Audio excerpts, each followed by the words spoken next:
بھاولپور کے deputy commissioner Zulfiqar Ahmad بھون کی زیر صدارت MRO ویکسینیشن مہم کا ایک اہم اجلاس منعقد کیا گیا۔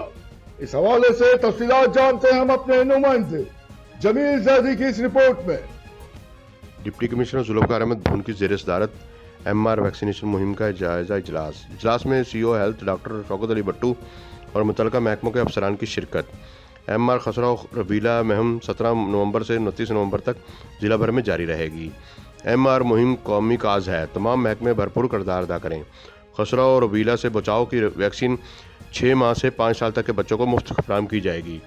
ڈپٹی کمشنر نے پولیو مہم کے انتظامات اور فیلڈ کارکردگی کا بھی جائزہ لیا۔ پولیو ٹیموں کو گھر گھر پہنچ کر بچوں کو قطرے پلانے کی ہدایات۔ ڈینگی کی روک تھام کے لیے تمام محکمے فیلڈ میں متحرک رہیں۔ Jamil Zaidi, bureau chief, Faiz news network, division Bahawalpur. آپ نے رپورٹ ملاحظہ کی۔